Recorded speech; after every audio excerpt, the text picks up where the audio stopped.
ओम शांति। आज 10 अक्टूबर 2020 यानी 10-10-2020 आज इतना मज़े के दिन है।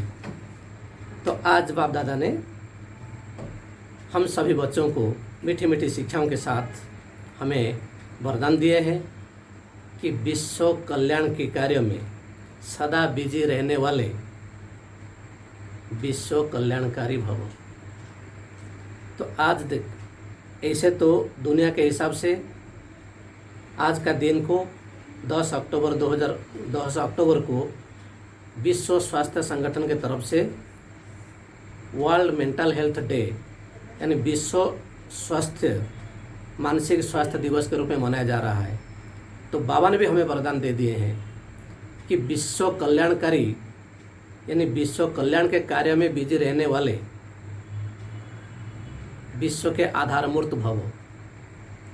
तो कितने महान कार्य आज बाबा ने हम वरदान दे दिए हैं, क्योंकि जब विश्व कल्याण का भावना हमारा रहता है तो और उसी कार्य में हम सदा बिजी रहते हैं तो हमारे कोई भी व्यर्थ बातें सारे व्यर्थ बातें छूट जाता है। अपना भी व्यर्थ बातें छूट जाता है, जो पुरुषार्थ में कुछ व्यर्थ आ जाता है, विघ्न आ जाता है, वो सारे बात भी छूट जाता है। हम दूसरों का भी व्यर्थ बातों से भी मुक्त रह जाते हैं। तो इसलिए बाबा बोल रहे हैं कि जब विश्व कल्याण के कार्य में सदा बिजी रहेंगे, यानी हमें विश्व कल्याण करना है। विश्व कल्याणकारी सदा कल्याणकारी बाप ने आकर के अभी विश्व का परिवर्तन का कार्य कर रहे हैं। तो हमें क्या करना है? हमें भी मास्टर विश्व कल्याणकारी है, हमें भी मास्टर विश्व परिवर्तक है। तो इसलिए हमें भी वही विश्व कल्याण का कार्य करना ही है। तो जब उसी स्थिति में रहते हैं कि हम सदा विश्व कल्याण के कार्य में तत्पर हैं, तो उसी स्थिति में हम रहेंगे, उसी चिंतन मंथन में रहेंगे, तो हमें नए नए तरीका भी, नए नए सेवा का प्लान भी बुद्धि में भी आएगा। तो आप सबको शायद मालूम भी होगा कि 1986 जब अंतर्जातीय शांति वर्ष था, तो उस दौरान हमारे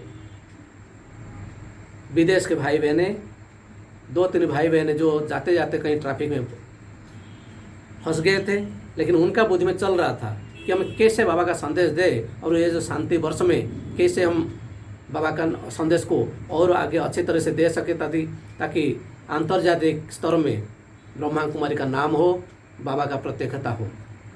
तो उसी हिसाब से उनका मन में ये संकल्प आया। उसी समय बाबा ने उनको टच कराया कि मिलियन मिनट्स ऑफ पीस या पील, मान लीजिए हम 5 मिनट ट्रैफिक में फंसे हैं, अगर 5 मिनट तक हम विश्व शांति के लिए प्रकाश दिया तो कितने मज़े की बात होगा। तो इसलिए परम शिव बाबा बोल रहे हैं कि हम अगर विश्व कल्याणकारी के कार्य में रहते हैं तो हमारा आगे के लिए पूरा सदा पे हम निर्विघ्न रहते हैं, सदा हमारा स्थिति आगे बढ़ा रहता है। तो सदा आगे स्थिति बढ़ा रहने के कारण, बिजी रहने के कारण हम और कोई भी प्रकार का हलचल में नहीं आते हैं। तो सदा बिजी रहने के कारण हम विश्व का आधार मूर्ति बन जाते हैं, क्योंकि विश्व परिवर्तन का आधार मूर्त हम सभी है ही। और बाबा का जो कार्य है वो कार्य को हम सफल करना है। तो वो सफल करने के लिए आज खास करके जो मानसिक स्वास्थ्य दिवस है उसमें कि हम सबको प्रकाश देना है, सबको प्रकाश देना है। हम फरिश्ता बन करके सभी को, क्योंकि सभी अभी पैंडेमिक की सिचुएशन में, कोरोना सिचुएशन में सभी भयभीत है, सभी त्रस्त है, सभी दुखी है, और सभी का अंदर में एक फियर साइकोसिस पूरा बना हुआ है। तो मेंटल हेल्थ का प्रॉब्लम भी बढ़ चुका है। तो इसीलिए हम सभी आज के दिन में विश्व कल्याणकारी का स्थिति में रह करके सबको सकाश शांति का प्रकाश देना है। जो हमारे सकाश टीम का जो कार्य चल रहा है उसमें सब जोड़ करके हमें सभी को सकाश दे करके विश्व स्वास्थ्य दिवस, मानसिक स्वास्थ्य दिवस का भी और बाबा का वरदान को भी साकार करने के लिए आज हमें ये कदम उठाना है और ये दृढ़ संकल्प के साथ आगे बढ़ना है। अच्छा, ओम शांति।